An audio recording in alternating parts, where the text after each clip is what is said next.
کیونکہ دونوں میں نہیں ہے, مکروہ میں بھی نہیں ہوتا ہے اور حرام میں بھی نہیں ہوتا ہے. اب ہم کو کوئی ایسا, کیونکہ ہم حرام کی تعریف کر رہے ہیں نا, تو ہم کو کوئی ایسی شرط لگانی ہے کہ مکروہ نکل جائے, صرف حرام بچے. تو ہم نے کیا شرط لگائی؟ لازمت اللہ وجہ الزام, الزام والی, غیر الزام نہیں, الزام کی کمپلسری ہے اس سے بچنا, لازم ہے. اب مکروہ کو بھی اس سے نکلنا پڑا ہے نا, کیونکہ مکروہ میں کیا ہوتا ہے؟ الزام نہیں ہوتا ہے, اس کو لازم نہیں کیا گیا ہوتا ہے اس سے بچنا.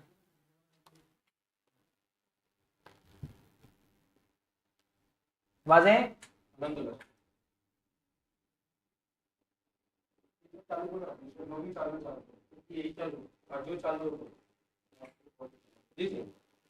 تو یہ احتراز اس کا ہو گیا. شیخ نے بھی فرمایا فخرج بقولنا معناها عنه الشارع الواجب والمندوب والمباح. جب ہم نے کہا معنی عنه الشارع تو اس سے واجب مندوب مباح نکل گیا, اور جب ہم نے کہا علی وجہ الالزام تو اس سے مکروہ نکل گیا. اچھا, شیخ نے یہاں پہ کہا علی وجہ الالزام بالترک, تعریف میں بالترک بھی کہا شیخ نے نا, تو بالترک بولنے کی ضرورت نہیں تھی, علی وجہ الالزام پہ ہی تعریف کافی تھی, کیونکہ نہا میں تو ترک کے معنی پہلے سے آ گئے نا. ما نہا عنہ الشارع علی وجہ الالزام, جسے شریعت نے منع کیا تو منع کیا کہ مطلب اس کے ترک کا مطالبہ کیا ہے, تو بالترک الگ سے بول, شیخ نے زیادت ایضاح معنی کے لیے بول دیا کہ اور زیادہ واضح ہو جائے معنی, لیکن اس کی ضرورت نہیں تھی. اور تعریف میں ایجاز بہتر ہوتا ہے, یعنی تعریف جتنی مختصر ہو اتنا اچھا ہے. ورنہ تو پہلے بھی بولنا چاہتا نا ما امر بالشارع بالفعل, پر آگے بالفعل بھی تو نہیں کہا ہے نا ہم واجب کی تعریف میں, تو بھی ترک بولنے کی ضرورت نہیں تھی. وہ اضافی چیزیں جو شیخ نے بول دی, اس کے بغیر بھی تعریف مکمل ہو جاتی ہے, اور بہتر ہے کہ وہ نہ بولا جائے. حقوق الوالدین, جیسے والدین کی نافرمانی کرنا حرام ہے. اور کون سی چیزیں حرام ہیں لوگ بتائیں؟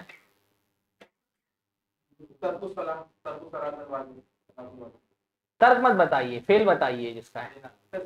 زنا ہے, چوری ہے, جھوٹ بولنا ہے, غیبت کرنا, تجسس کرنا, سود کھانا, جنگ میں پیٹ پھیر کر کے بھاگنا, قطع رحمی, قتل کرنا, جادو, قذف, بہت ساری چیزیں شریعت میں حرام ہیں.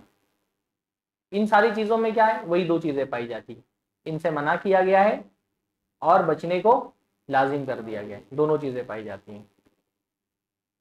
اب اس کو دوسرے پہلو سے ہم دیکھتے ہیں تو کیا ہے؟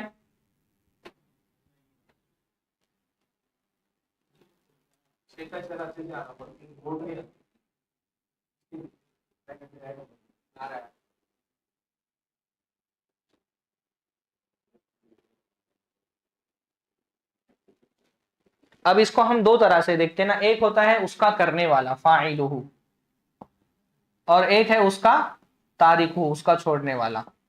کرنے والے پر کیا حکم ہے؟ فاعلہ کیا فرمایا شیخ نے؟ والمحرم یصاب,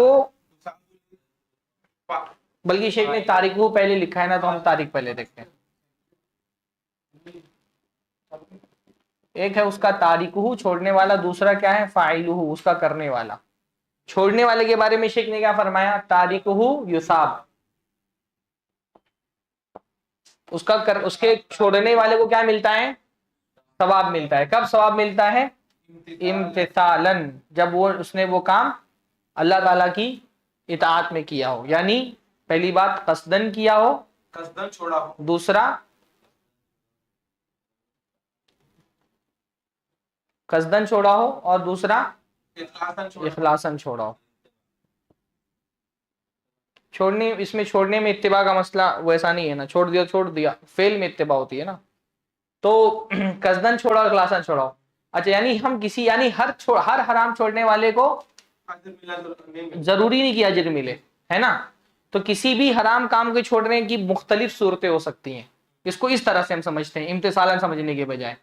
پہلا, اگر کسی کا نے کوئی حرام کام چھوڑا ہے عجز کی وجہ سے, عجز کا مطلب ہوتا ہے مطلب استطاعت نہیں تھی اس کو کرنے کی, کوشش کر رہا ہے لیکن نہیں کر پا رہا ہے نا. تو جو عجز کی وجہ سے کوئی کام چھوڑ دے, حالانکہ اس نے کوشش کیا لیکن نہیں کر پایا, عجز کا مطلب نہیں کر پایا, کوشش کیا لیکن نہیں کر پایا, تو اس کو ثواب ملے گا؟ گناہ ملے گا؟ گناہ ملے گا اس کو. کوئی ایک حرام، جیسے ایک آدمی جو ہے نا وہ فلم دیکھنے کے لیے گھر سے تیار ہو کر کے نکلا، قدم بڑھایا، گیا تھیٹر میں، ہاؤس فل تھا، ٹکٹ نہیں ملی، تو گناہ ملے گا کہ نہیں ملے گا؟ اس نے تو اپنی پوری کوشش کر لی تھی، وہ حرام نہیں کر پایا کیونکہ اس کو کر نہیں پایا، ورنہ تو وہ کر لیتا. جیسے اللہ نے فرمایا اذا التقى المسلمان بسيفهما فالقاتل والمقتول كلاهما في النار. جب دو مسلمان تلوار لے کے ایک دوسرے سے لڑتے ہیں تو قاتل اور مقتول دونوں جہنم میں جائیں گے. قاتل کا تو سمجھ میں آتا ہے، مقتول نے تو حرام کام ترک کر دیا نا، پھر بھی کیوں جائے گا وہ؟ کیونکہ اس نے کوشش پوری کی تھی، عجزن نہیں کر پایا. تو کوئی اگر حرام کام کو عاجز ہو کر کے چھوڑ رہا ہے، یعنی وہ نہیں کر پایا اس وجہ سے چھوڑ رہا ہے، اس نے کوشش کی لیکن اس سے ہو نہیں پایا، تب تو وہ گنہگار ہو جائے گا. دوسری صورت ہوتی ہے کسی حرام کام کو چھوڑنے کی، کہ ایک آدمی حرام کام چھوڑے غیر اللہ کے لیے، تو بھی کیا ہوگا؟ وہ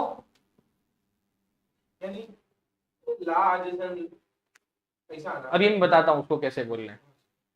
امتثالن میں آ جائے گا، وہ امتثالن میں آ گیا، اس کو الگ سے کچھ بولنے کی ضرورت نہیں ہے، پر امتثال میں کیا تھا وہ میں بتا رہا ہوں. ایک آدمی کوئی غیر اللہ کے لیے چھوڑ رہا ہے، جیسے ایک آدمی رمضان میں دن کے اندر کھانا پینا چھوڑ دیا، رمضان میں کھانا پینا حرام ہے نا، پر وہ اللہ کے لیے نہیں چھوڑ رہے ہیں، لوگوں کو دکھانے کے لیے چھوڑ رہے ہیں، تو کیا ہوگا؟ وہ گنہگار ہو جائے گا. اللہ نے فرمایا من صام یرائی فقط اشرک. یا کوئی آدمی رمضان میں جو ہے نا وہ روزہ رکھ رہا ہے، اللہ کے لیے بھی، خواجہ جی کو بھی خوش کرنا چاہتا ہے، تو کیا ہوگا؟ وہ گنہگار ہو جائے گا. تو جو آدمی غیر اللہ کے لیے چھوڑ دے وہ بھی کیا ہوگا؟ گنہگار ہوگا. تیسرا کوئی بندہ گناہ کا کام چھوڑ رہا ہے کیونکہ اس کو یعنی لم یخطر ببالہ، جس کو ہم کہتے ہیں، اس کام کا اس کو یعنی اس کو نہ موقع ملا نہ خیال آیا، مطلب کچھ ہوا ہی نہیں اس کے ساتھ میں. جیسے ایک عورت ہے بھائی، اب وہ عورت گھر میں ہی رہتی ہے، وہ تجارت نہیں کرتی ہے، کاروبار نہیں کرتی ہے، اس کی ضرورت اس کا شوہر پورا کر دے رہا ہے، سامنا ہی نہیں کرنا پڑا، تو اس کا کبھی اس کو موقع ہی نہیں ملا سود کھانے کا، تجارت ہی نہیں کر رہی ہے تو سود لین دین کا اس کے پاس موقع ہی نہیں آیا، تو اس عورت کو نہ ثواب ملے گا نہ گناہ ملے گا. سود نہیں کھانے کا ثواب اس کو نہیں ملے گا. ہاں، جیسے بھی حرام کی تو بہت بڑی لسٹ ہے نا. ایک ہوتا ہے کہ میں نے عمومی طور پہ یہ ارادہ کیا کہ میں کوئی بھی حرام کام انشاءاللہ نہیں کروں گا. اگر میں نے عمومی طور پہ یہ کیمرہ صحیح کر دیجئے، اگر میں نے عمومی طور پہ ایک مسلمان نے ارادہ کیا ہے نا کہ میں انشاءاللہ تعالیٰ کوئی بھی حرام کام نہیں کروں گا، تو اس کو عمومی طور پہ تو یہ ارادہ کرنے کا ثواب ملے گا. لیکن کچھ حرام کام انڈیویجولی ایسے ہیں جن کا نہ مجھے موقع ملا نہ اس کی ضرورت پیش آئی، میرے خیال میں بھی وہ چیز نہیں آئی، انفرادی طور پہ وہ کام چھوڑنے کا ثواب نہیں ملے گا، نہ ثواب ملے گا نہ گناہ ملے گا، ہے نا بھائی. جیسے ایک حرام کام ہمارے علاقے میں ہوتا نہیں، ہم کو اس کی چاہت نہیں کچھ بھی، مثلا کیڑا کھانا حرام ہے کہ نہیں ہے؟ پر بھائی ہم کو کیڑا کھانے مطلب کاکروچ کھانے کی کبھی چاہت ہی نہیں ہوئی، نہ کبھی ارادہ ہوا نہ کبھی خیال آیا، تو انفرادی طور پہ اس حرام کو چھوڑنے کا ثواب نہیں ملے گا، ورنہ ایسے تو پھر ثواب اپنا بہت ہو جائے گا کیونکہ حرام کام بہت سارے.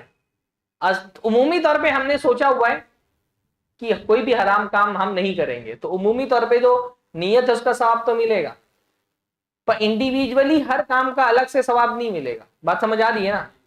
کیونکہ انفرادی طور پہ تو بہت سارے کام حرام ہیں، ایسے تو پھر ایسے تو بہت ثواب ہو جائے گا ماشاءاللہ. اللہ تعالیٰ کے لیے ثواب دینا مشکل نہیں ہے، لیکن میں بتا رہا ہوں مطلب اس کے خیال میں ہی نہیں آیا وہ کام، کبھی اس کو تمنا ہی نہیں ہوئی، کبھی موقع بھی نہیں ملا کبھی. لیکن جیسے عمومی عقیدہ تھا کہ میں انشاءاللہ تعالیٰ کوئی کام نہیں کروں گا، اور انڈیویجولی ایک گناہ کے کام کا موقع بھی ملا، تمنا بھی پیدا ہوئی، داعیہ بھی موجود تھا، داعیہ یعنی تقاضا موجود تھا اس کام کو کرنے کا، پھر بھی آدمی نے وہ کام نہیں کیا، تو انڈیویجولی اس کام کو چھوڑنے کا اس پر ثواب ملے گا. جو فرمایا نا یصاب تاریکہ، وہ کب ملے گا؟ وہ اس وقت ملے گا جب تمنا ہوئی، موقع ہوا اور بندے نے محض اللہ تعالیٰ کے لیے اس کو چھوڑ دی، ہے نا بھائی. جیسے ایک آدمی ہے، مطلب ایک آدمی کو کبھی کسی نے گھاس ہی نہیں ڈالی، مان لو اتنا خوبصورت ہے ہی نہیں کہ کسی نے اس کو گھاس ڈالی ہو، کبھی کوئی اس کو زنا کا موقع ہی نہیں ملا، عمومی طور پہ اس نے سوچا ہوا کہ میں زنا نہیں کروں گا تو اس کا ثواب ملے گا، لیکن انڈیویجولی کبھی اس کے ساتھ ایسا موقع پیش ہی نہیں آیا، تو اس کو انفرادی طور پہ ثواب نہیں ملے گا. لیکن ایک آدمی کو موقع ملا اور اس نے چھوڑ دیا تو ثواب ملے گا نا اس کو. حدیث میں آتے ہیں قیامت کے دن اللہ کے عرش کے سائے کے نیچے ایک بندہ کون ہوگا جس کو کسی حسین و جمیل عورت نے زنا کی دعوت دی ہو اور اس نے کہہ دیا ہو مجھے اللہ کا ڈر ہے, اس سے بچ گیا.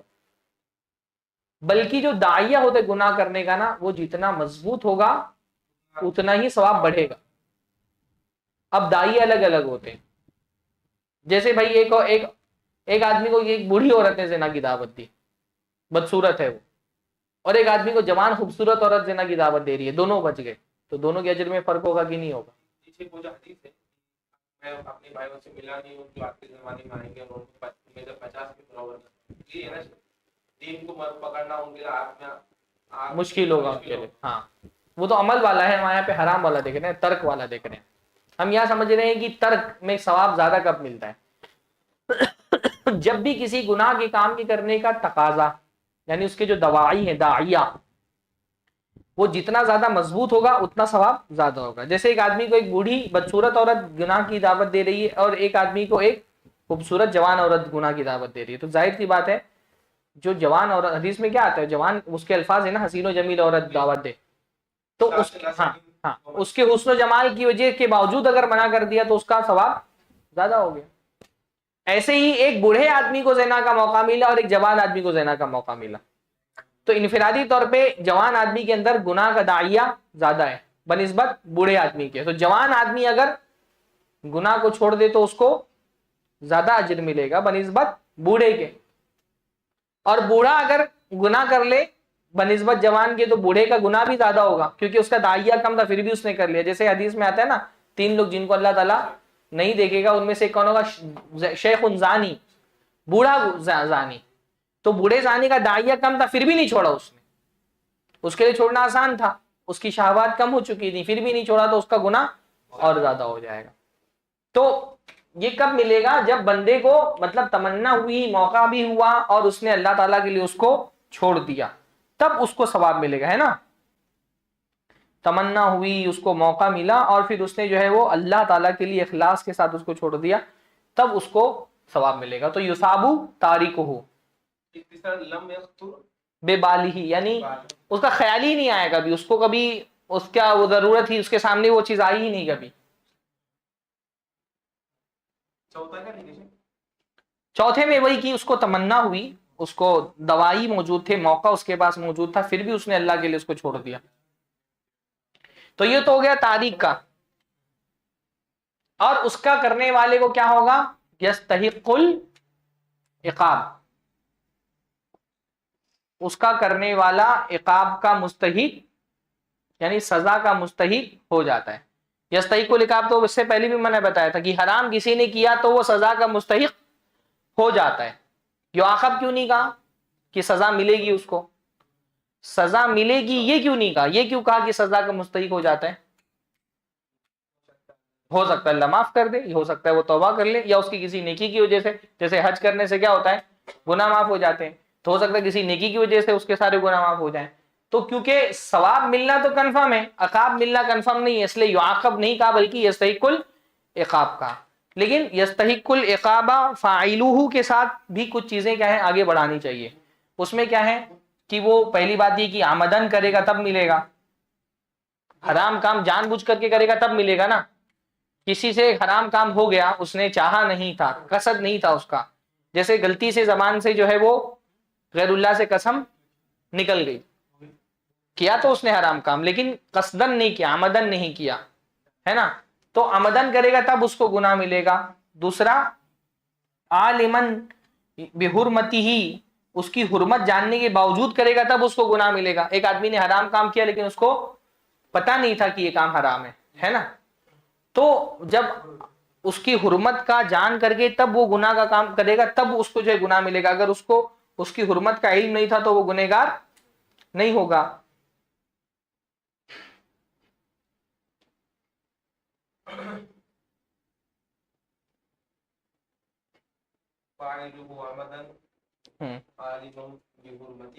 ہاں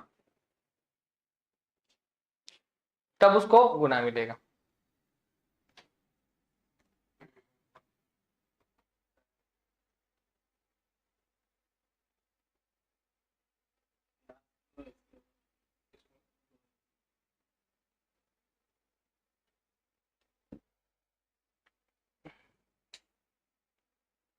وَيُسَمَّى مَحْظُورًا وَمَمْنُوعًا، اور اس کو محظور اور ممنوع بھی کہا جاتا ہے. یہ دونوں سمجھ میں آ گیا نا؟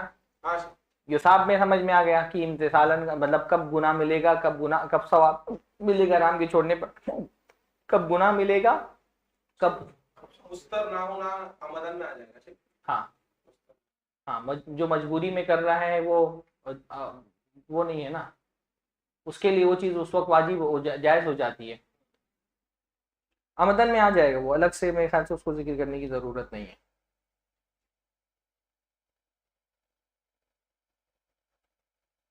اس پر یہ رہ جائے گا کہ مطلب جان بوجھ کر تو کر رہا ہے پر اس کا اور انڈیویجولی اس کے لیے پھر وہ چیز حرام نہیں رہ جاتی ہے نا، اس وقت اس کا حکم بھی تو تبدیل ہو جاتا ہے. وہ مستر کے لیے حکم تبدیل ہو جاتا ہے، اس کے لیے وہ چیز حلال ہو جاتی ہے. بلکہ ہاں مطلب رخصتی کے باب میں لیکن حلال ہوگی اس کے لیے نا، اس کے لیے وہ اس وقت حرام نہیں رہ گئی.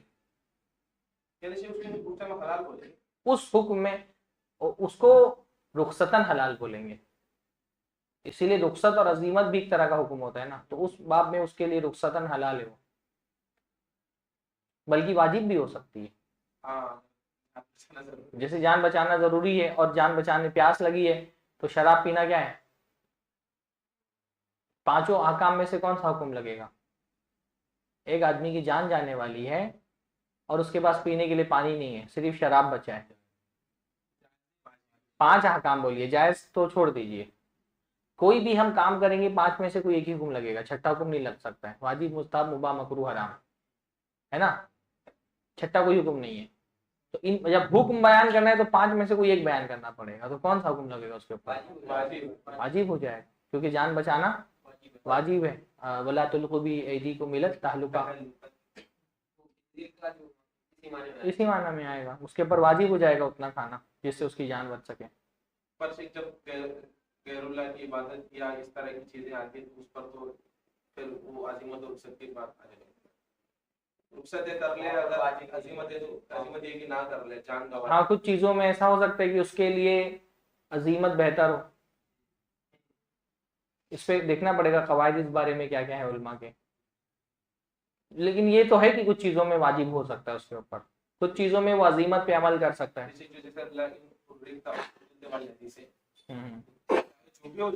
ہاں شرک مت کرو.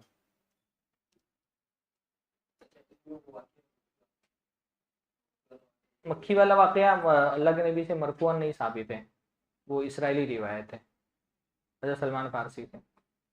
والمحرم لغتاً الممنوع، تو یہ ہم نے دیکھ لیا نا. وَيُسَمَّى مَحْظُورًا وَمَمْنُوعًا، اور اس کو محظور بھی کہا جاتا ہے، ممنوع بھی کہا جاتا ہے، اس کو حرام بھی کہا جاتا ہے، معصیت بھی کہا جاتا ہے. معصیت یعنی گناہ، عصا کا مطلب ہوتا ہے گناہ کرنا. تو کسی کام کے بارے میں کہہ دیا جائے کہ یہ معصیت ہے تو اس کا مطلب کہ وہ حرام ہے. اسی طرح ذنب بھی کہا جاتا ہے، ذنب کا مطلب بھی ہوتا ہے گناہ، ذنوب جس کی جمع آتی ہے. سیئہ بھی کہا جاتا ہے، سیئہ مطلب برائی، تو ظاہر سی بات ہے جس چیز کو برائی کہہ دیا شریعت نے وہ حرام ہے.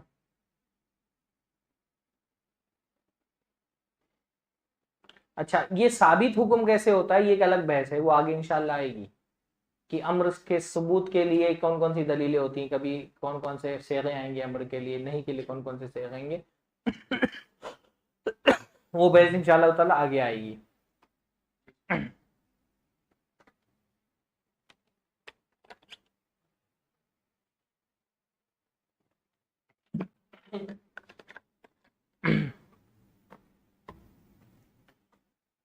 تو یہ تو ہو گیا حرام. اول مکروہ لغتاً المبغض، مکروہ لغت میں کہتے ہیں المبغض کو. بغض کا مطلب ہوتا ہے کسی چیز کو پسند نہیں کرنا، ناپسند کرنا. مبغض جو ہے وہ محبوب کی ضد ہے. محبوب یعنی کوئی چیز پسندیدہ ہو، اس کی ضد کیا آتی ہے؟ مبغض، کی کوئی چیز ناپسندیدہ. تو مکروہ کا مطلب کیا ہوتا ہے؟ ناپسندیدہ. کس کو ناپسند ہو؟ اللہ کو ہے نا، شارع کو ناپسند ہو. تو ایک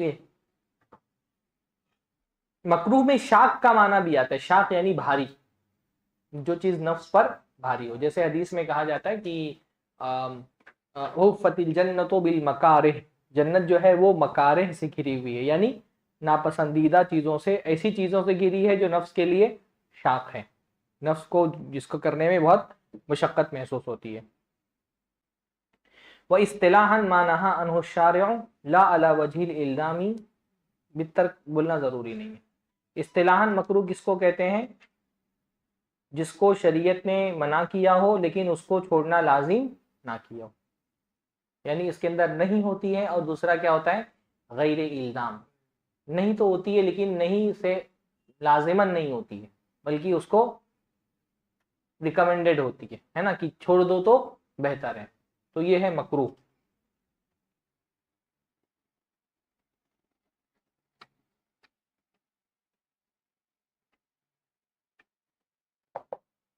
اب مکروہ میں بھی کیا ہے؟ پہلی بات ہے اس کے اندر نہیں ہے، اور دوسرا کیا ہے؟ اس میں غیر الزام ہے۔ اب واضح ہے نا، یہ تو آپ لوگ سمجھ چکے ہیں۔ نہیں آنے سے کیا ہو گیا؟ واجب نکل گیا، مستحب نکل گیا، مباح نکل گیا، ہے نا؟ کیونکہ واجب میں بھی کیا ہوتا ہے؟ امر ہوتا ہے، نہیں ہوتی نہیں ہے۔ مستحب میں کیا ہوتا ہے؟ مندوب میں امر ہوتا ہے، نہیں ہوتی۔ مباح میں بھی، مباح سے بھی منع نہیں کیا گیا ہوتا ہے نا، منع کیا گیا تو مباح نہیں رہ جاتا وہ، تو یہ تو ایسے نکل گیا۔ لیکن ابھی بھی اس میں پھر کیا بچا ہے؟ مکروہ اور حرام بچا ہوا ہے، کیونکہ دونوں میں نہیں ہوتی ہے۔ تو ہم کو کمرے سے اگر حرام کو نکالنا ہے، صرف مکروہ کو باقی رکھنا ہے، تو ہم کو ایک شرط اور لگانی پڑے گی۔ تو شیخ نے کیا کہا؟ لا علی وجہ الزام، اس کو لازم نہ کیا گیا ہو اس کو چھوڑنا، تو اب مکروہ بھی کیا ہو گیا؟ نکل گیا۔ کیونکہ مکروہ میں کیا ہوتا ہے؟ مکروہ کہہ رہا ہوں، اس میں پھر حرام بھی کیا ہو گیا؟ نکل گیا، ہے نا؟ کیونکہ حرام میں تو الزام ہوتا ہے، حرام میں تو لازم کر دیا گیا ہوتا ہے کہ بچنا ہے اس سے، تو حرام بھی اس سے نکل گیا۔ تو یہ تو ہو گیا اس کے اعتراضات۔ اب اس کو بھی دیکھنے کا نا دو طریقہ ہے۔ اچھا، اس کی مثالیں کیا ہیں؟ اس کی مثال جیسے میں نے بتایا تھا، نظر ماننا۔ کوئی آدمی بولے کہ میرے بچہ بیمار ہے، اگر اس کی شفا یابی ہو گئی تو میں 5,000 روپیہ صدقہ کروں گا، شریعت میں اس سے روکا گیا ہے، کیونکہ اللہ تعالیٰ کے ساتھ اس طرح کی ڈیل کرنا اچھی چیز نہیں ہے، عبادت کے جذبے کی منافی ہے۔ پھر اللہ نے اتنا سب کچھ دیا ہے نا، تو ویسے ہی کر، صدقہ کر کے پھر اللہ تعالیٰ سے دعا کرو۔ صدقہ کرنے سے دعائیں قبول ہوتی ہیں، بنسبت اس کے کی آدمی دعا شرط میں اللہ تعالیٰ سے شرط لگائے کہ اللہ تو ایسا کرے گا تو میں کروں گا، تو پسندیدہ نہیں ہے۔ حدیث میں آتا ہے کہ نظر ماننے سے بندے کی تقدیر میں کوئی فرق نہیں پڑتا، لیکن اللہ کیا کرتا ہے؟ بخیل کا مال نکال لیتا ہے۔ ایسی شرط وہی لگائے گا جو بخیل ہے نا؟ تو پسندیدہ تو نہیں ہے، لیکن اگر کوئی مان لے تو اجازت ہے، نظر آدمی مان سکتا ہے، نظر ماننے کی اجازت ہے، پر وہ پسندیدہ نہیں ہے۔ اسی طرح سے استرقا یعنی رقیہ طلب کرنا، ہاں پچھلی بار بتایا تھا نا کہ رقیہ طلب کرنا پسندیدہ نہیں ہے شریعت میں، کیونکہ اس کے کچھ اس میں جو اللہ تعالیٰ یعنی بندے کا جو پھر نا اللہ تعالیٰ سے زیادہ اور رقیہ سے زیادہ اعتماد راقی پر ہو جاتا ہے، اس کے گنجائش کیونکہ رہتی ہے، اس لیے پسندیدہ۔ ایک ہوتا ہے اپنے پر رقیہ کرنا، وہ تو جائز ہے بلکہ ثواب مستحب ہے، دوسرے پر بھی بغیر بولے اس کے مانگے بغیر رقیہ کر دینا مستحب ہے، لیکن دوسرے سے کہنا کہ آپ مجھ پہ رقیہ کرو یہ پسندیدہ نہیں، اس کو چھوڑ دے گا تو بہتر ہے۔ تو اب ہم اس مکروہ میں بھی ہم اس کو دو زاویے سے دیکھتے ہیں، ایک ہے اس کا تارکہ، اور ایک ہے اس کا فاعل، اس کا کرنے والا۔ جو اس کو چھوڑے گا اس کو کیا ملے گا؟ یثاب، اس کو انشاءاللہ تعالی ثواب ملے گا، اور جو اس کو کرے گا لا یعاقب، اس کو سزا نہیں ملے گی۔ یہاں سزا سے کیا مراد ہے؟ سزائے اخروی، ہے نا؟ آخرت میں سزا نہیں ملے گی، لیکن مکروہ کام کوئی دنیا میں کرے گا تو وہ دنیاوی سزا یعنی اس کا ایمان کم ہوگا، ہے نا؟ اور مکروہ چھوڑنے کا جو ثواب ہے اس سے وہ محروم ہوگا، تو دنیاوی طور پہ نقصان تو ہوگا، اس کا اخروی سزا نہیں ملے گی۔ اور مکروہ کے بارے میں بھی وہ امام شاطبی نے وہی بات کہی ہے کہ ایک آدھ مکروہ کام کرے گا تو گناہ آخرت میں نہیں ملے گا، لیکن مطلقاً کوئی مکروہ کام کو اپنی عادت بنا دے گا تو وہ گنہگار ہو جائے گا۔ ٹھیک ہے، تو یہ واضح ہے نا؟ اور یثابوں میں بھی وہی ہے نا کہ اگر اللہ تعالیٰ کے لیے چھوڑے گا تبھی اس کو ثواب ملے گا، غیر اللہ کے لیے چھوڑے گا تو ثواب نہیں ملے گا بلکہ الٹا اور گنہگار ہو جائے گا، یا ایسے ہی چھوڑ دیا لم یخطر ببالی تو بھی اس کو نہ ثواب ملے گا نہ گناہ ملے گا۔ تو یہ تو ہوگی مکروہ کی مثالیں بھی ہو گئی نا۔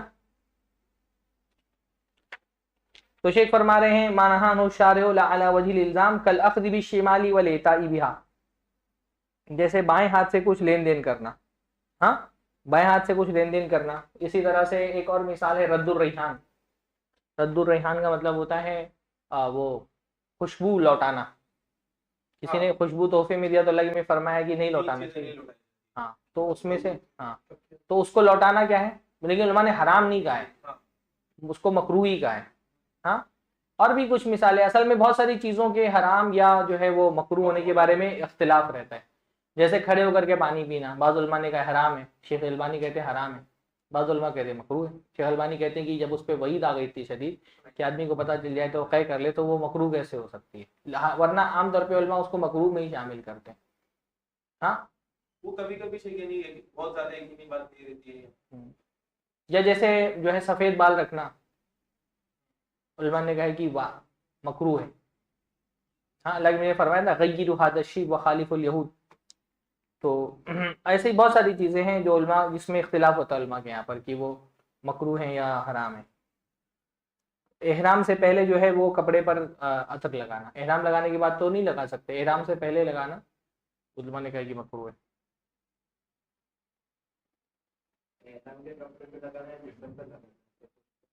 ہاں نہیں, احرام باندھ لینے کے بعد عطر نہیں لگا سکتے نا, تو پہلے سے اس کے کپڑے پہ عطر لگا کر کے رکھنے کے بارے میں کہا ہے علماء نے کہ مکروہ ہے وہ.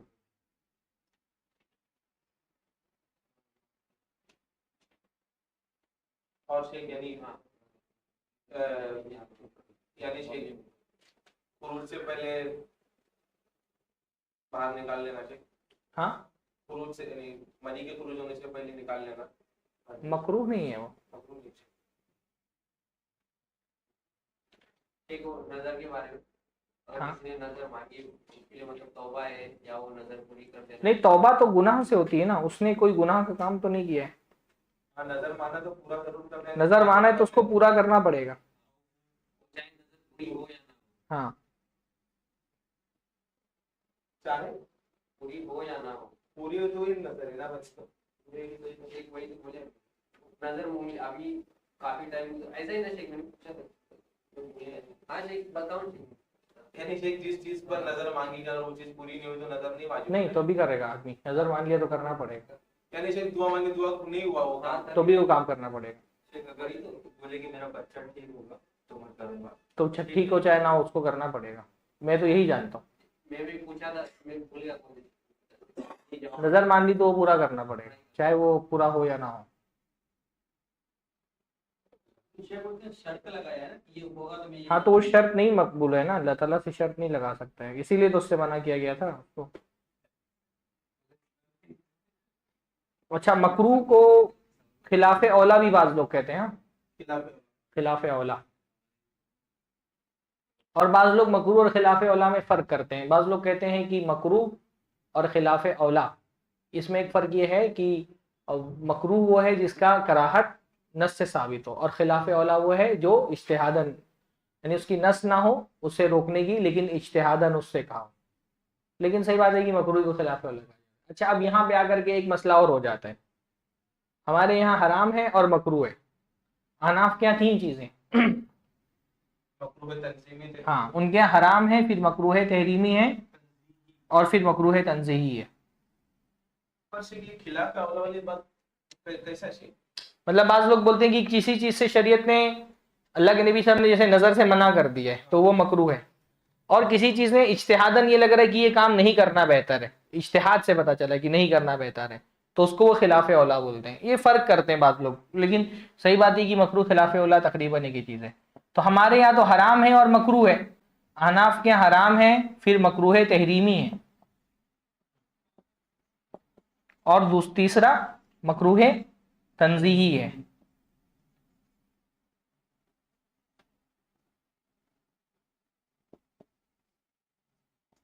اب دیکھو مکروہ, ہم جس کو مکروہ بول رہے ہیں احناف اس کو مکروہ تنزیہی بولتے ہیں, ہے نا. ہم جس کو مکروہ بول رہے ہیں احناف اس کو کیا بولتے ہیں, مکروہ تنزیہی. اب ہم جس کو حرام بولتے ہیں وہ احناف کے حرام دو طرح کا ہوتا ہے. ایک ہوتا ہے جس چیز کی حرمت قطعی دلیل سے ثابت ہے تو اس کو کہتے ہیں وہ حرام ہے. قطعی دلیل سے مراد قرآن, حدیث متواتر اور اجماع، اور جس کی حرمت ظنی دلیل سے ثابت ہے اس کو کہتے ہیں وہ مکروہ تحریمی ہے. اور ظنی دلیل یعنی خبر واحد اور قیاس. تو اب یہاں پہ آ کر کے ان کے یہاں ایک چیز اور اضافی ہو گئی، مکروہ تحریمی. ہم وہی دلیل دیتے ہیں کہ بھائی قطعی دلیل سے ثابت ہو یا ظنی دلیل ثابت ہو، ہے تو وہ حرام ہی. وہ کہتے ہیں نہیں، قطعی دلیل ثابت ہے تو حرام ہے، اور ظنی دلیل ثابت ہے تو مکروہ تحریمی ہے. تب ان کے یہاں ایک چیز کا اور اضافہ ہو گیا. تو ہمارے یہاں کتنی تھی قسمیں؟ 5 قسمیں تھی نا، انہوں نے اس میں اور بڑھا لی، فرض بڑھا دی انہوں نے، اور حرام سے پہلے مکروہ تحریمی بڑھا دی انہوں نے. تو احناف کے یہاں پہ کتنی قسمیں ہیں؟ حکم تکلیفی کی 7 قسمیں. واجب، مباح، مکروہ تنزیہی، مکروہ تحریمی، حرام. حرام، ہاں. اور یہ دلالت کی بنیاد پر کس چیز؟ انہوں نے ہاں ذرائع کی بنیاد پر، دلیلوں مطلب جو اس کے ذرائع ہیں، کس ذریعے سے اس کی حرمت ہم تک پہنچی. اور اس کے خلاف بھی ہماری وہی دلیل ہے کہ بھئی ایک چیز اگر اللہ کے نبی کے زمانے میں حرام تھی تو وہ آج بھی حرام رہے گی. یہ کیا بات ہے کہ اللہ کے زمانے میں تو حرام تھی، پر کیونکہ اس کو کم لوگوں نے روایت کیا تو وہ مکروہ تحریمی ہو گئی، زیادہ لوگوں نے روایت کیا تو حرام ہو گئی. ذریعہ چینج ہونے سے ایک حکم کیسے جو اللہ کے زمانے میں الگ تھا ہمارے زمانے میں الگ ہو جائے؟ ایسا کیسے ہو سکتا ہے؟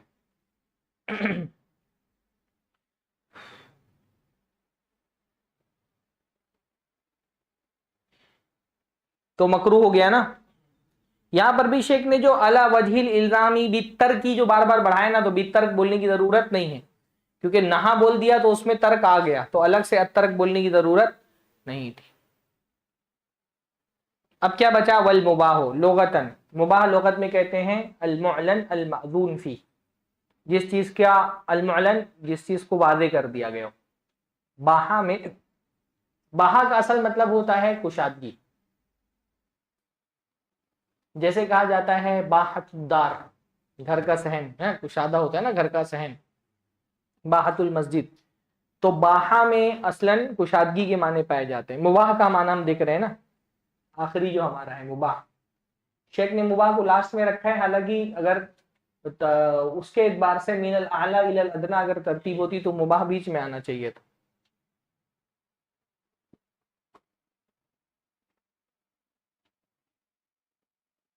تو مباح میں ایک تو الواسع کے معنی پائے جاتے ہیں، جیسے باحت الدار، باحت المسجد. دوسرا مباح میں المعلن جو شیخ نے کہا، جس چیز کو واضح کر دیا گیا ہو، ظاہر کر دیا گیا ہو.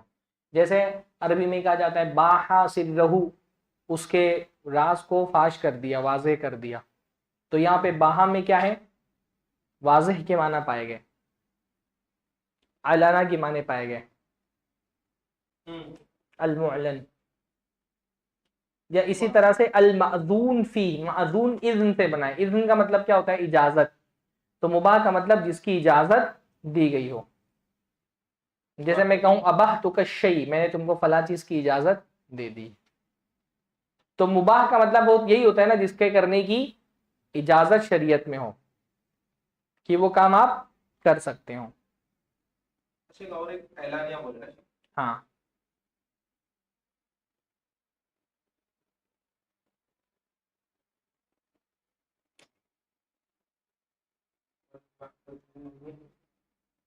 المعلن یعنی جو ایک دم کھلا ہوا ہو، جس کو واضح کر دیا گیا ہو اور جس کی اجازت دے دی گئی ہو. وَإِصْطِلَاحًا مَا لَا يَتَعَلَّقُ بِهِ أَمْرٌ وَلَا نَهْيٌ لِذَاتِهِ، جس سے نہ کوئی امر متعلق ہو نہ نہیں متعلق ہو. ابھی اس کا اعتراض تو بہت آسان ہے نا، اس کے معترضات کیا ہیں؟ اس میں نہ امر ہے نہ نہیں ہے. تو امر ہے تو واجب اور مستحب نکل گیا، اور نہیں ہونی چاہیے تو مکروہ اور حرام نکل گیا. بورڈ یوز کرنے کی ضرورت نہیں ہے نا ابھی. ہاں میں بھی تھک گیا کھڑے کھڑے. تو امر بول دیے تو واجب اور مستحب نکل گیا، اور نہیں بھی متعلق نہیں ہو تو مکروہ اور حرام نکل گیا. تو پھر اکیلے مباح بچا. ما لا يتعلق به امر ولا نهی، جس سے نہ امر متعلق ہو نہ نہیں متعلق ہو. لیکن ایک چیز اور آگے بڑھائی نا، لذاتی ہی، خود اس سے متعلق نہ ہو. یہ لذاتی ہی کیوں بڑھایا؟ کیونکہ مباح کا اپنے آپ میں تو مباح مباح ہوتا ہے، پر ایسا ہو سکتا ہے کہ مباح کسی چیز کا وسیلہ بننے کی وجہ سے اس کے متعلق ہو جائے امر یا نہیں. یعنی جیسے کھڑا ہی ہونا پڑے گا. تو جیسے مباح میں کیا ہوتا ہے, جیسے بھائی سونا, نیند, سونا کیا ہے؟ مباح ہے. نہ سونے کا حکم ہے نہ سونے سے روکا گیا. اصلاً تو یہی ہے نا, نہ سونے کا حکم ہے نہ سونے سے روکا گیا ہے. لیکن اگر ایسا ہو کہ بھائی اگر آپ رات میں جلدی نہیں سوئے, 12 بجے کے بعد نہیں سوئے, تو آپ کی فجر چھوٹ جائے گی. تو 12 بجے سے پہلے سونا آپ کے اوپر کیا ہو جائے گا؟ واجب ہو جائے گا. پر یہ واجب لے ذاتی ہی نہیں ہوا ہے نا, خود نیند پر حکم نہیں لگا ہے. نیند کیونکہ ایک چیز کا وسیلہ بن رہی ہے اس لیے اس پر حکم لگا ہے. ہاں, اس کے وسیلے سے تبدیل ہوتا ہے. اس کے لیے قاعدہ فقہیہ میں قاعدہ آتا ہے الوسائل لہا حکم الغایات. یہ قاعدہ فقہیہ ہے کہ وسائل پر غایات کا حکم لگتا ہے. وسائل یعنی کسی چیز کو اگر آپ, جو مینز ہوتے ہیں نا چیزوں کے, کوئی ذریعہ, تو ذریعے پر نتیجے کا حکم لگتا ہے کہ آپ وہ ذریعہ کس لیے استعمال کر رہے ہیں. اگر کسی چیز کے واجب کا کوئی ذریعہ بن رہا ہے تو وہ ذریعہ فی نفسہ ہی تو مباح ہوگا, لے ذاتی ہی وہ مباح ہے. لیکن ایک چیز کا وسیلہ بننے کی وجہ سے ہو سکتا ہے وہ واجب بھی ہو جائے. بھائی جیسے پاسپورٹ بنانا, الوسائل لہا حکم الغایات. پاسپورٹ بنانا کیا ہے؟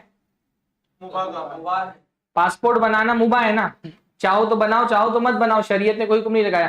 لیکن آپ پر حج پہ جانا واجب ہو گیا, جب تک پاسپورٹ نہیں بنائیں گے آپ حج نہیں کر سکتے. اب پاسپورٹ بنانا کیا ہو گیا؟ فی ذاتی واجب ہوا ہے نہیں نا.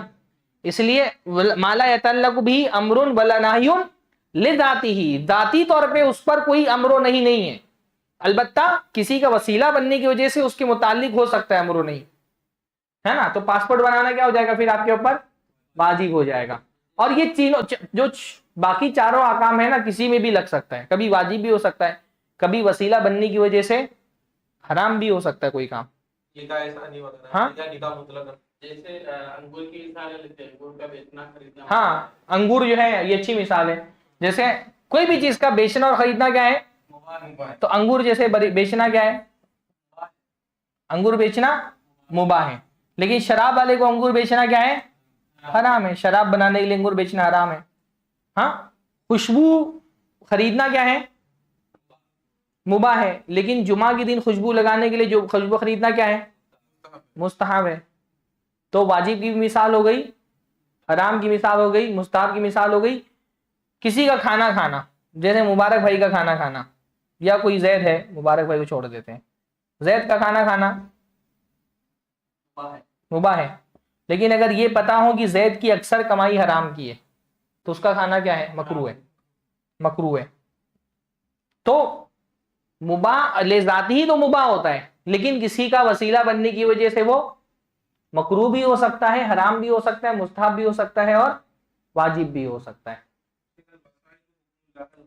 الوسائل لہا حکم الغایات, وسائل ان کے لیے غایات کا حکم لگے گا.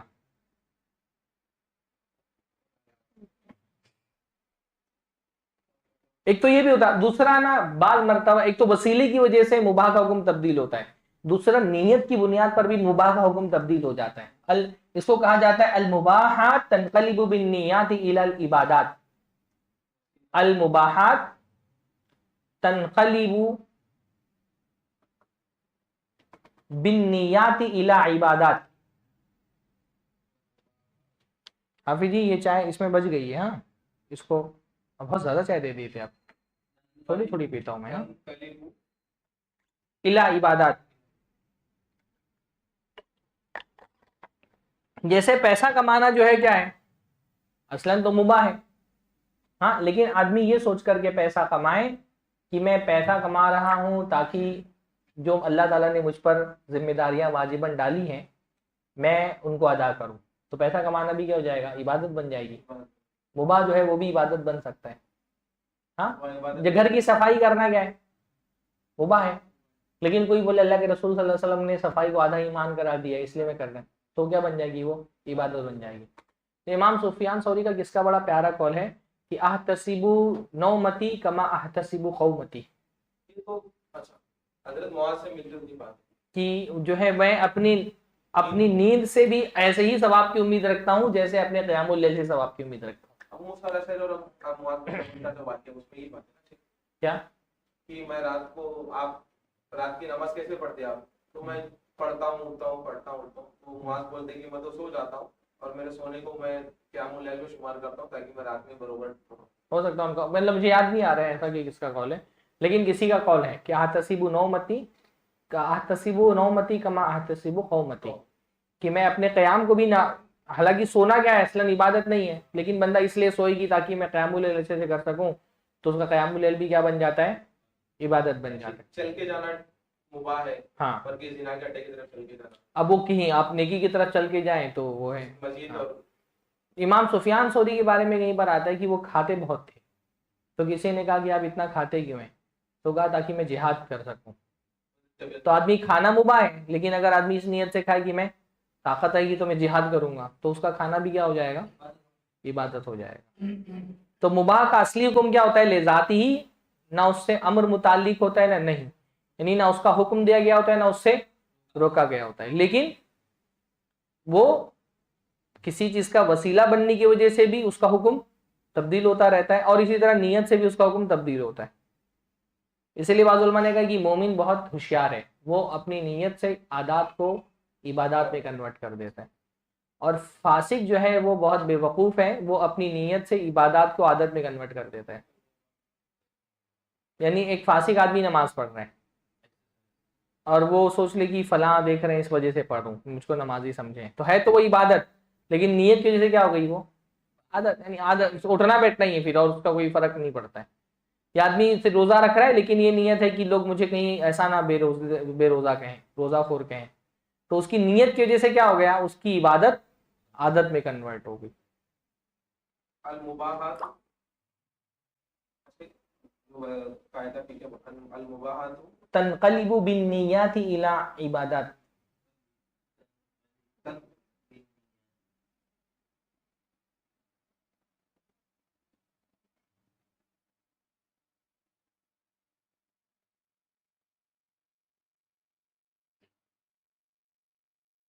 اور مباحات شریعت میں بہت زیادہ ہے، مباحات کی کوئی گنتی نہیں ہے. یہ شریعت کی رحمت ہے کہ ہماری شریعت میں مباحات بہت زیادہ ہے.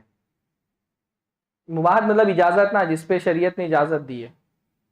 کیا ابھی اسی گھر میں دیکھ لینا کہ اے سی مباح ہے، چشمہ مباح ہے، گھڑی مباح ہے، لیپ ٹاپ مباح ہے، کیمرہ مباح ہے، ٹوپی مباح ہے، کاغذ قلم سب مباح ہے. مباحات بہت زیادہ ہیں. یعنی اسی لیے اصول یہ ہے کہ معاملات میں چیزوں میں اصلاً کیا ہے، اباحت ہے. عبادت میں اصلاً حرمت ہے اور چیزوں میں اصلاً عبادت نے فرمایا وَخَلَقَ لَكُمْ مَا فِي الْأَرْضِ، زمین میں جو بھی ہے وہ تمہارے لیے پیدا کیا ہے. تو یہ اصلاً ہر چیز کیا ہے، مباح ہے. جب تک آپ کسی چیز کے حرمت کی دلیل نہ آئے وہ اصلاً اپنے اصل پر باقی رہے گی. تو شیخ نے فرمایا فَخَرَجَ بِقَوْلِنَا مَا لَا يَتَعَلَّقُ بِهِ أَمْرٌ الْوَاجِبُ الْمَنْدُوبُ كَالْأَكْلِ فِي، اچھا مثال کیا دی، کَالْأَكْلِ فِي رمضان لیلاً، رمضان کی راتوں میں کھانا کھانا. تو کھانا مباح ہے، کھا لے تو اچھی بات، نہیں کھائے تو کوئی گناہ بھی نہیں ملے گا، نہیں کھائے تو بھی گناہ نہیں ملے گا، کھائے تو بھی کوئی گناہ نہیں ملے گا، نہ ثواب ملے گا. تو فخرج بقولنا ما لا يتعلق به امر الواجب والمندوب، جب ہم نے کہہ دیا اس سے امر متعلق نہ ہو تو واجب مندوب نکل گیا، کیونکہ واجب میں امر ہوتا ہے. اور جب ہم نے کہہ دیا ولا نہی تو محرم اور مکروہ نکل گیا. ایک دم آسان ہے. فخرج بقولنا لذاته ما لو تعلق به امر لكونه وسيله للمأمور به او نهي لكونه وسيله منهى عنه. اور ہم نے جو لذاتی کہا وہ کیوں کہا، کیونکہ کبھی اس پر کوئی حکم لگے گا، لیکن کیوں لگے گا، کیونکہ لکونہ وسیلتن، کیونکہ وہ وسیلہ بن رہا ہے، للمأمور بھی، کسی معمور بھی چیز کا وسیلہ بن رہا ہے، یعنی کسی ایسی چیز کا وسیلہ بن رہا ہے جس کا حکم دیا گیا تو اس سے امر متعلق ہو جائے گا. لیکن یہ امر اس لذاتی اس سے متعلق نہیں ہو رہا ہے بلکہ اس کا وسیلہ بننے سے متعلق ہو رہا ہے. او نہی، یا کبھی اس سے نہیں متعلق ہو سکتی ہے لکونہ وسیلتن منہی عنہ، کیونکہ وہ کسی منہی عنہ کا وسیلہ بن رہا ہے. فَإِنَّ لَهُ حُكْمٌ مَا كَانَ وَسِيلَةً لَهُ مِن مَامُورٍ أَوْ مَنْهٍ، تو اس پر وہی حکم لگے گا جس کا وہ وسیلہ بن رہا ہے. اگر مامور کا وسیلہ بن رہا ہے تو مامور کا حکم لگے گا، اور ممنوع کا وسیلہ بن رہا ہے تو ممنوع کا حکم لگے گا. مطلب وہی جو آپ سمجھ گئے ہے نا، واجب کا وسیلہ بن رہا ہے تو واجب ہے، حرام کا وسیلہ بن رہا ہے تو حرام ہے، مکروہ کا وسیلہ بن رہا ہے تو مکروہ ہے، مستحب کا وسیلہ بن رہا ہے تو مستحب ہے، ورنہ اصلاً تو وہ مباح ہے۔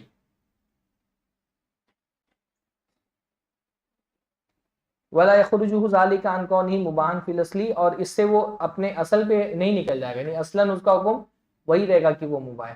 اس کو اگر ہم حرام کہہ بھی رہے ہیں، جیسے جو ہے پانی خریدنا وضو بنانے کے لیے واجب ہو جائے گا بندے پہ اگر اس کی استطاعت میں ہے، تو پانی خریدنا واجب نہیں تھا، پانی خریدنا اصل میں اس کے لیے مستحب ہی تھا، لیکن کیونکہ مباح ہی تھا، لیکن کیونکہ اب واجب ہے وضو بنانا اور وہ پانی خرید کے بغیر وضو نہیں بنا سکتا ہے، اور اس کو ہم بہت ساری چیزیں، اس کو ایک قاعدہ ہم اصول قاعدہ فقہیہ میں بیان کرتے ہیں کہ ما لا یتیم بہ الواجب فہو واجب، جس چیز کے بغیر واجب مکمل نہ ہو تو وہ بھی کیا ہے، واجب ہے۔ تو ایک تو نماز پڑھنا واجب ہے، اب ہر وہ چیز واجب ہو جائے گی جو نماز پڑھنے کے لیے ضروری ہے، ہاں جس سے اس سے جڑی ہوئی ہر چیز واجب ہو جائے گی، وضو واجب ہو جائے گا، وضو کے لیے اگر پانی شرط ہے تو پانی خریدنا، پانی حاصل کرنا واجب ہو جائے گا، حج واجب ہے، وہ بغیر جو ہے وہ پاسپورٹ کے نہیں بن سکتا تو پاسپورٹ بنانا واجب ہو جائے گا۔ ایسے ہی جس حرام چیز سے بچنے کے لیے جن چیزوں کا ہونا ضروری وہ کرنا بھی واجب ہو جاتا ہے نا، جیسے نکاح مستحب ہے، لیکن اگر کسی کے لیے ہے کہ زنا سے نہیں بچ سکتا جب تک نکاح نہ کر لے تو اس کے لیے واجب ہو جائے گا نکاح۔ مباحن فی الاصل، یعنی وہ اپنے اصل میں تو وہ رہے گا ہی نا مباح، اس کا اصلی حکم نہیں تبدیل ہوگا، ہاں لیکن ہم اصلی حکم تو یہی کہیں گے نا کہ وہ اصلاً تو مباح ہے، اس پر جو یعنی پھر اس کو ہم دو پہلو سے کہیں گے کہ اصلاً یہ مباح ہے، وسیلتاً یہ حرام ہے یا واجب ہے یا مکروہ ہے یا مستحب۔ والمباح ما دام علی وصف الاباحہ فانہ لا یترتب علیہ ثواب ولا عقاب، اور مباح جب تک کہ وصف اباحت پہ باقی رہے گا اس کو نہ ثواب ملے گا نہ گناہ ملے گا، یہ کیا اس کا اثر ہے نا، کہ اس کو نہ ثواب ملے گا نہ گناہ ملے گا، کب تک؟ جب اپنی اصل پر ہے، یعنی کسی چیز کا وسیلہ نہیں بن رہا ہے، وہ انڈیویجولی اس کو ہی ہم جب تک دیکھ رہے ہیں تب تک۔ وہ یسمى حلالا وجائزا، اور اس کو حلال بھی کہا جاتا ہے اور جائز بھی کہا جاتا ہے۔ جائز جو ہے نا شریعت میں کبھی کبھی جائز جو ہے وہ فرض کے مقابلے میں بولا جاتا ہے، تب تو جائز کا مطلب کیا ہوتا ہے؟ مباح۔ کبھی کبھی جائز حرام کے مقابلے میں بھی بول دیا جاتا ہے، تو اس میں جائز میں مستحب، مباح اور ہاں واجب، مستحب، مباح، مکروہ سب آ جائے گا جب حرام کے مقابلے میں بولا جائے۔ جیسے کوئی آدمی بول رہا ہے کہ بھائی نماز پڑھنا حرام ہے، تو ہم بولے نہیں بھائی نماز پڑھنا جائز ہے، تمہارا جائز کا مطلب کیا ہے ہماری کہ واجب ہے، تو کبھی کبھی جائز بول کر کے جو ہے اس میں پھر وہ حرام کے مقابلے میں جائز بولا جاتا ہے تو باقی چاروں احکام اس میں آ جاتے ہیں، مکروہ بھی آ جائے گا اس کے اندر، جیسے ہاں نہیں یہ جائز کا بتا رہا ہوں میں، شیخ جائز کا بول رہے ہیں نا کہ مباح کو جائز بھی بولتے ہیں، تو یا حلال جائز بول، کبھی کبھی حلال کا لفظ بھی نا اسی طرح استعمال ہوتا ہے، کیونکہ بولے کہ فلاں چیز حلال ہے، جیسے نماز جو ہے وہ حرام کو ہی بول رہا ہے، تو میں نہیں حلال ہے بھائی نماز، تو وہاں حلال سے مراد واجب ہے، تو کبھی کسی واجب کو، کبھی کسی مکروہ کو، کبھی کسی مباح کو بھی حلال بولا جائے گا۔ اباحت شریعت میں کیسے پتہ چلتی ہے؟ امر و نہیں والا تو ہم لوگ آگے دیکھیں گے، لیکن اباحت والی بحث آگے نہیں آئے گی۔ کسی چیز کا مباح ہونا کیسے پتہ چلتا ہے؟ کسی چیز کے مباح ہونے کی دو صورتیں ہو سکتی ہیں، کبھی کبھی تو شریعت میں نص موجود ہوتی ہے، کسی چیز کے مباح ہونے کی نص موجود ہوتی ہے، جیسے اللہ نے فرمایا احلت لنا میتتان والدمان، ہمارے لیے حلال ہے دو مردہ چیزیں اور دو خون، تو وہاں نص آ گئی حلت پہ، ہے نا کہ حلال ہے تو اس کا مطلب نص آ گئی۔ کبھی کبھی نص موجود نہیں ہوتی ہے، پر جس میں نص آ رہا وہ تو کسی استثنائی صورت پا رہی ہے، وضاحت کے لیے آ رہی ہے، اس میں شبہہ تھا لیکن ہے تو وہ حلال ہی، اصل مباح ہی ہے۔ اور کبھی کبھی کوئی نص موجود نہیں ہوتی ہے لیکن شریعت کے سکوت سے ہم اس کے اباحت پہ دلیل لیتے ہیں، ہاں کچھ بھی نہیں موجود ہے، شریعت نے کچھ بولا ہی نہیں اس کے بارے میں، تو جب کچھ نہیں بولے گی شریعت تو اصل والا قاعدہ فٹ ہوگا یہاں پہ کہ الاصل فی الاشیاء الاباحہ، اشیاء میں اصل اباحت ہے۔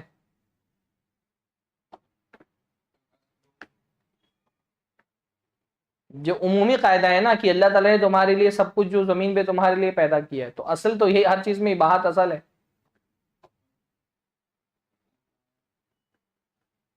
انگڑائیاں آنے لگی ہیں تو میرے خیال سے ختم کرنا چاہیے یہاں پہ.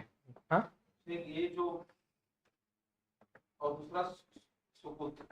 ہاں نہیں شیخ جو آپ سکوت تو مباح ہو گیا ایک دم, وہ پر سکوت میرے خیال سے اصل ہے, مباح ثابت ہونے کے لیے اصل سکوت ہے. زیادہ تر چیزوں میں سکوت ہوگا, کچھ چیزوں میں نس ہوگی. ہاں. نس عام طور پہ ان چیزوں میں ہوتی ہے نا, جیسے اب جیسے اللہ نے فرمایا اذا حللتم فاصطادوا, جب تم حلال ہو جاؤ تو شکار کرو. تو اب وہاں پہ کیونکہ پہلے منع کر دیا تھا نا, تو اب وہ بتانا ضروری کہ اب یہ مباح ہو گیا ہے, حلال ہونے کے بعد شکار کرنا مباح ہو گیا ہے. اس لیے اصول ہے منع کے بعد جب امر آتا ہے تو وہ اباحت کے لیے ہوتا ہے, کیونکہ پہلے منع تھا نا, حالت حرام میں شکار کرنا منع تھا, پھر کہا کہ اب جب حلال ہو جاؤ تو شکار کرو. ابھی کوئی بردر آ کر کے قرآن پڑھے بولے دیکھو اب تک علماء نے یہ بات چھپا کے رکھی تھی, اللہ تعالیٰ نے کہا ہے کہ حلال ہونے کے بعد شکار کرو, تو یعنی حلال ہونے کے بعد شکار کرنا پڑے گا. اب بظاہر تو وہ امر ہے, اس میں حکم ہے, پر وہ امر کس کے لیے ہے؟ اباحت کے لیے. امر کبھی کبھی امر آتا ہے اور جس چیز کے لیے امر دیا گیا ہوتا ہے وہ واجب ہوتی ہے, کبھی کسی چیز کے لیے امر آتا ہے اور وہ چیز مستحب ہوتی ہے, کبھی امر آتا ہے اور وہ چیز مباح ہوتی ہے, کبھی امر آتا ہے اور وہ چیز حرام بھی ہو سکتی ہے. جسے فمن شاء فلیؤمن ومن شاء فلیکفر, جو چاہے وہ کفر کرے. یہاں پہ فلیکفر آیا ہے, یعنی غائب کا صیغہ ہے نا, اختیار دے دے اللہ. ہاں امر غائب کا صیغہ ہے, تو وہاں پہ مطلب توبیخ کے لیے آیا ہے امر. امر کبھی کبھی توبیخ کے لیے آیا ہے, توبیخ کے لیے بھی آتا ہے. تو کبھی کبھی ایسے نص سے کسی چیز کو بھی, جیسے اذا قضیت الصلاۃ فانتشروا فی الارض وابتغوا من فضل اللہ, جب نماز اذان دے دی جائے تو زمین پہ پھیل جاؤ, اللہ کا فضل تلاش کرو. تو یعنی اباحت ہے وہ, اس میں کوئی یہ نہیں بول سکتا کہ جمعہ کے بعد مسجد میں نہیں رہ سکتے, پھیلنا ہی ہے زمین پہ, نہیں بول سکتے نا. ہاں کچھ لوگ, وہی تو بول رہا ہوں کہ جو نہیں, اصول اسی لیے تو ہم پڑھتے ہیں تاکہ ہم ان کو جمعہ کے بعد یعنی لوگ اثر کے بعد درس وغیرہ رکھتے ہیں, تو جو جمعہ کے دن اللہ بولتا ہے کہ جمعہ خدا پڑھ لے, جاؤ تلاش کرو, لوگ اثر کے بعد درس رکھتے ہیں. نہیں, ایسا نہیں کہیں گے. جمعہ سے پہلے درس رکھنا منع ہے حدیث میں, جمعہ سے پہلے مسجد میں اجتماع منع ہے. فجر میں درس نہیں ہوتا جو عام درس ڈیلی ہوتا ہے. ہاں نہیں رکھنا چاہیے, نہیں رکھنا چاہیے, منع ہے حدیث کے اندر. اس سے جمعہ کی اہمیت کم ہو جاتی ہے. یہ جو حناف کرتے ہیں نا جمعہ کے خطبے سے پہلے, اباحت کے تعلق سے اور کوئی بات ہے؟ بس اتنا کافی ہے میرے خیال سے, اور تو ایسی کوئی بات بچی نہیں ہے اپنی. یہ مسائل جیسے اذان, جیسے فرض نماز کی اذان اور نماز کے بیچ میں بات کرنا, اذان اور نماز کے بیچ میں بات بالکل کر سکتے ہیں. اللہ کے حدیث میں آتا ہے کہ اللہ کرنا ہو, کوئی کام کرنا کر سکتے ہیں. ہاں اس کے کچھ احکام ہیں, ان کا خیال رکھنا چاہیے. جیسے اگر مسجد میں ہے تو باہر نہیں جانا چاہیے, منع ہے حدیث کے اندر کہ مسجد کے باہر نہ جائے, سوائے اس کے کہ کسی اور مسجد میں نماز پڑھنے کا اس کا ارادہ ہو. اذان ہو گئی ہے, مسجد میں ہے, تو مسجد کے باہر نہیں جانا چاہیے. باقی مسجد میں رہ کے بات چیت کر سکتا ہے, کام بھی کر سکتا ہے. ایک حدیث میں آتا ہے کہ اذان ہو گئی اور اقامت کا ٹائم ہوا تو کوئی اللہ کے نبی سے ملنے کے لیے آ گیا, تو اللہ کے نبی اس سے بات کرنے لگے, اتنا دیر بات کرنے لگے کہ صحابہ کرام کو نیند آنے لگی, مطلب اونگنے لگے صحابہ. پھر بعد میں اللہ کے نبی نے اقامت کہہ کر کے نماز پڑھی, کافی دیر تک اللہ کے نبی بات کرتے رہے اس سے. جو اقامت سے پہلے یا بعد میں جو سب بندی کروانے کے لیے جو بولتے ہیں وہ بھی تو بات چیت ہی ہوئی, وہ بھی اقامت شرط ہے, مطلب اقامت دے تو پورا نماز پڑھنا شرط ہے, یا اقامت کے بعد بات چیت کی جا سکتی ہے. اقامت کے بعد اقامت ہو گئی ہے, نماز کے لیے اقامت دی جائے, اب اس کے بیچ میں بات اتنی لمبی بات نہیں کرنا چاہیے کہ طویل ہو جائے معاملہ, یعنی بہت لمبا فاصلہ نہیں کرنا چاہیے. کوئی ضرورت ہو تو بات کر سکتے ہیں, ایسا نہیں کہ حرام ہو گیا, کیونکہ گفتگو حرام تو تکبیر تحریمہ کے ساتھ ہی ہوگی, لیکن بہت لمبا گفتگو نہیں کرنا چاہیے میرے خیال سے, کیونکہ اقامت کا مطلب ہی ہوتا ہے کہ نماز کھڑی ہونے جا رہی ہے. قد قامت الصلاۃ آپ نے اس میں بولا ہے کہ نماز کھڑی ہو چکی ہے, تو اس میں پھر لمبی بات نہیں کرنا چاہیے میرے خیال سے. لیکن ایسا نہیں کہ کچھ بول نہیں سکتا ہے, حرام ہے. امام کے مسئلے پہ آنے کے بعد اقامت بولنا ہے, یا امام کو دیکھ لے تو اقامت بولنا شروع کر سکتے ہیں. حضرت بلال تو غالباً ایسا ہی کرتے تھے, اللہ کے نبی کو دیکھ کر کے اقامت کرتے تھے. لیکن یہ مسئلہ اور دیکھ لیتا ہوں میں ایک بار. امام کون ہے پتہ نہیں، انسان ایسی مطلق اقامت بول دے. نہیں مطلق اقامت نہیں بول سکتا. پتہ ہی نہیں کون ہے، بس میں بول رہا ہوں ٹائم ہوگا تو میں بول دوں. نہیں ایسا تھوڑی چلے گا. اب یہ ہے کہ بھئی ہمارے یہاں پہلے گھڑیاں نہیں ہوتی تھیں تو لوگ یہ ہوتا تھا کہ لوگ پیدا پہنچ جائے تب. نقلی صدقہ میں سب سے افضل اس کے بعد آپ عوام میں مسجد. نفلی صدقہ میں افضلیت کے الگ الگ پہلو ہوتے ہیں. اگر تعلقات کے حساب سے دیکھیں تو تعلقات میں سب سے افضل نفلی صدقہ اپنے رشتہ داروں پہ ہے. رشتہ داروں میں جو جتنا قریب ہے، جیسے ماں کو صدقہ دینا باپ کو دینے سے افضل ہے، باپ کو صدقہ دینا بھائیوں کو دینے سے افضل ہے. ایک تو تعلقات ہوتا ہے. دوسرا ہوتا ہے احتیاج. احتیاج یعنی ضرورت. تو جس کی ضرورت زیادہ ہے اس کو ثواب دینے کا زیادہ ثواب ہے. ایک آدمی بھوکا مر رہا ہے تو اس کو صدقہ دینے کا ثواب زیادہ ہے بنسبت ایک آدمی کی جو خوشحال ہے. تیسرا ہوتا ہے کہ جو آپ صدقہ دے رہے ہیں اس کا استعمال. تو جیسے ایک عالم کو آپ صدقہ دے رہے ہیں اور آپ کے صدقے سے وہ فائدہ اٹھا کر کے دین کا علم عام کر رہے ہیں، اور ایک عام آدمی کو صدقہ دے رہے ہیں تو عالم اس حساب سے عالم کو، جیسے اللہ نے فرمایا، یا جیسے ایک نیک آدمی کو آپ صدقہ دے رہے ہیں تو آپ اس کو صدقہ دے رہے ہیں، اس کی خوشحالی آ رہی، وہ عبادت کر رہے ہیں.